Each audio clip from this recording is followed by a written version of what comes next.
Welcome everybody. Smart persona पे आप सभी का स्वागत है और मैं हूँ राजेश मिश्रा। और आर्ट ऑफ पेरेंटिंग आपने सुना होगा।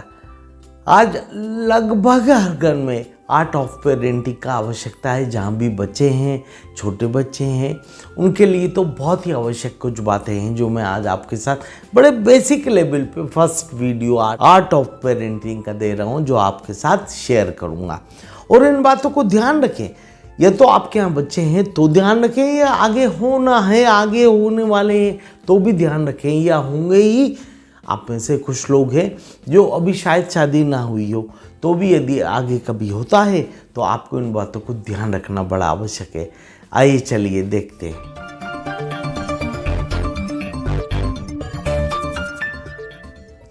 Welcome everybody. मैं ऐसी कोई भी बात नहीं कहता जो आपने सुनी नहीं है, जो आप जानते नहीं है, जो अनोखी है, कोई विशेष है। हाँ, उन सामान्य बातों को पढ़े जाते समय आपने ध्यान नहीं दिया। मैं केवल अंडरलाइन करता हूँ उन्हें और उसको विशेष तौर से आग्रह करके बताता हूँ कि इसका ध्यान दें आप लोग। आप भी ध्यान देंगे तो इसका मज़ा लेंगे। मेरे लिए तो बहुत अच्छा रहा। आज तमाम बातें, तमाम थ्योरीज, तमाम फंडामेंटल्स तो आप डिस्कस करते हैं। आप तो बताइए पहले, आपने इसे फॉलो किया तो परिणाम क्या निकला? क्या डिसेंट, ब्यूटीफुल, फैंटास्टिक परिणाम निकला? कभी मौका मिला मैं शेयर करूंगा वो भी आपके साथ, कि आप देखेंगे कि परिणाम कितना अच्छा निकलता है। हमारे यहाँ, हमारे हजारों साल से हमारे देश में एक बड़े प्राचीन, बहुत विद्वान, हालांकि आप लोग उसको महत्ता नहीं दे पाते। विदेशों में क्या 100-150 साल से रिसर्च हुई और उन्हीं के आधार पर रिसर्च हुई, जो हमारे यहाँ से ज्ञान जमाने भर के देशों में गया। तो समझे आप, हमारे यहाँ जो बात कही गई आचार्य चाणक्य हुए, कौटिल्य, इनकी जितना तारीफ करें कम है। इनकी बोली गई तमाम बातें तो शायद आपने भी सुनी होगी, आप उसे फॉलो भी करने लगे, मगर शायद गहराई से समझे नहीं। तो यहाँ वही बात आती है कि आज चाणक्य ने कितनी सुंदर बात कही थी बच्चों के बारे में, वही आपको पालन करना चाहिए। उन्हें पूरे बच्चों को, सभी प्रकार के बच्चों को उन्होंने सिर्फ 3 कैटेगरी में बांटा था। केवल ध्यान तब तक दो, इसके बाद तो वो अपने आप ग्रो होगा, अपने आप बड़ा। जैसे पेड़ है, शुरू में आपको ध्यान देना पड़ता है, इसके बाद वो, और छोटा सा अंकुर, छोटा सा पौधा भी विकसित होते ट्री गार्ड लगाते हैं, पानी, खाद, धूप सब ध्यान रखते हैं। इसके बाद तो विशालकाय पेड़ बन जाता है, छांव देता है दुनिया को। आप बहुत उसका फायदा होता है। तो ऐसा ही कुछ आपके बच्चों के साथ हो जाए।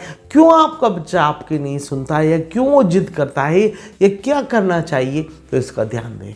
बच्चों को बांटा गया है 3 भागों में, जिसके अंदर पहला भाग है चाइल्डहुड, जिसके अंदर 0 to 5 या 6 ईयर्स है। कोई बच्चों का 5 साल, कोई का 6 साल, कोई थोड़ा प्रभावी है, प्रतिभाशाली है, प्रखर है, बुद्धिमान है, तो 4 साल या 5 साल में ही अच्छा हो जाता है। कुछ थोड़ा वक्त लगता है। ये नेचुरल ग्रोथ पर डिपेंड करता है, पालन पर, पोषण पर, आहार पर, परिवेश पर, बहुत सारी बातें। मगर इसके अंदर कहा गया 4 से 5 साल तक उसको बड़े लाड़ प्यार, बच्चा जैसा माने, बड़ा लाड़ प्यार दें, दुलार दें, कि नाजो नखरे सब उठाना चाहिए, कि उसको भी लगे कि मेरे माता पिता तो मेरा सारा मानते। और इसके बाद बताया गया है उन्हें कि 5 या 6 साल से, 5 साल से लगभग, और फिर उन्होंने बांटा है करीबन 12-13 वर्ष, यानी एडोलेसेंस एज, किशोरावस्था, यानी एडोलेसेंस बोलते हैं इसे। इस एज के अंदर थोड़ा सा बच्चों को बताना, समझाना, ज्ञान देना, बातें उनके दिमाग में उड़ेलना, अच्छा बुरा का डेफिनेशन समझाना, क्या क्या होता है, क्या नहीं हो सकता है या नहीं होता है, ऐसे सारी बातें आप उन्हें बताइए। आप बताइए उन्हें, कौन बताएगा? आज दुनिया में यही हो रहा है कि वो कुछ जानना चाहता है, मगर उसे गाइड कौन करता? उनके स्कूल के टीचर। और कौन करता? उसके फ्रेंड्स। अब फ्रेंड ने जो कह दिया वो ज़्यादा मानेगा। बाबा आप माता पिता हैं, आप प्यार से बैठो उन्हें, प्यार से, दोस्त बन के नहीं बट प्यार से बैठो और उसको वो बातें बताएं, समझाएं, पुष्पित करें, पल्लवित करें, तब जाकर के वो अच्छे से बड़ा हो पाता है। और 12-13 साल से लगा के 19-20 साल, 12-13 साल से बच्चे का 19-20 साल तक ये समय रहता है जब उसके साथ में दंड विधान का पालन भी आवश्यकता अनुरूप करना चाहिए। शुरू में थोड़ा कम, बाद में थोड़ा ज़्यादा। इस बात को ध्यान रखें। यानी कहा जाता है बेटे कहावतों में कि जब बच्चा आपके जूते पहनने लगे तो उसे दोस्त समझना चाहिए। लोगों ने ये बात तो समझ ली, अरे मगर इस बात को भी समझो कि जब बच्चे का नाप आपके जूते के बराबर आ जाए तो दोस्त समझो, मगर क्या वो दोस्त बनने काबिल हुआ? आपने बनाया, दोषी आप माता और पिता ही दोषी है। वरना अभी भी उसको, उसके दिमाग में, उसके अनुभवों में इस प्रकार। एक और बात है, ज़्यादातर हम लोग क्या करते, no no no no no no, इतने बार बच्चों को सिखा दिया जाता है कि हर बात को करने से बच्चा डरता है, भयभीत होता है। नहीं, यदि कोई काम बच्चा कर रहा है तो करने दो। एक मोमबत्ती में बच्चा उंगली डालना चाहता है तो उसे मोटिवेट करो। लोग क्या करते, नहीं नहीं नहीं जल जाएगा, नहीं, अरे डालने दो। वो डालना चाह रहा है तो डाल दो, इवन उसको पकड़ के घुसड़ दो आप ही, ताकि वो ज़्यादा ना जला ले। और experience, the experience of experience, एक बात हमेशा ध्यान रखना, गूढ़ मंत्र है, कोई व्यक्ति दुनिया में बोली बात का विश्वास नहीं करता जब तक वो स्वयं नहीं देखता और खुद अनुभव नहीं लेता, वो कुछ नहीं मानता। आपके बोलने को क्या मानेगा? एक बहुत बड़े चाइल्ड साइकोलॉजिस्ट है, बीएड में भी पढ़ाया जाता है, उनके बारे में ये कहा गया है बेटे कि डोंट थिंक व्हाट यू से, थिंक व्हाट यू डू। आप घर में भी क्या कर रहे हैं? आप चाहते हैं बच्चा टीवी नहीं देखे तो आप भी न देखिए। आप चाहते हैं बच्चा सुबह जल्दी उठे तो आप भी उठे, टाइम पे खाना खाए तो आप भी खाएं। आप इस प्रकार से उसे, वो एडोलेसेंस एज, बीच की एज में इस तरह से वो ग्रोन अप होगा तो वो देखेगा मेरे पिताजी माताजी भी यही काम कर रहे हैं जो मैं कर रहा हूँ, तो वो फॉलो करता है।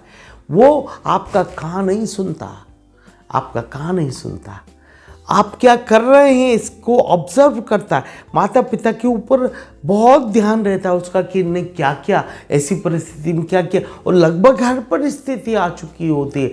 एक बड़ा प्यारा जोक है। एक बार एक पिताजी घर में थे, सो रहे थे, उनके किसी ऑफिस से कॉल आया, फ़ोन आया, बॉस का फ़ोन आया। उन्हें पूछा क्या वो हैं? बच्चे इतने नाजुक, इतने मासूम, इतने सीधे होते हैं कि ये किस्सा सुनेंगे, शायद आपने तो सुना भी हो। तो उस बच्चे ने कहा पापा अंकल का फ़ोन है। पुराने ज़माने में मोबाइल तो होते नहीं थे, बाहर आया था लैंडलाइन पे कॉल, बच्चा अटेंड किया, बोले देखता हूँ करके वो छोड़ के आ गया। पिताजी उन्होंने कह दिया बोल दो कि मैं घर पे नहीं हूँ। अब बच्चा इतना मासूम है, उसने कहा पिताजी कह रहे हैं कि वो घर पे नहीं है। इसमें बच्चे का क्या दोष, उस मासूम का क्या दोष? उसकी कोई गलती नहीं है। गलती आपने झूठ बोलना सिखाया, क्योंकि आपने तो सुना ही होगा जो एक प्रचंड डाकू था, जब उसको फांसी के लिए एक राजा के दरबार से आदेश हुआ, लेके जा रहे थे, उससे पूछा आपका अंतिम इच्छा? उसने कहा मैं अपनी माँ से मिलना चाहता हूँ। डाकू था बहुत बड़ा।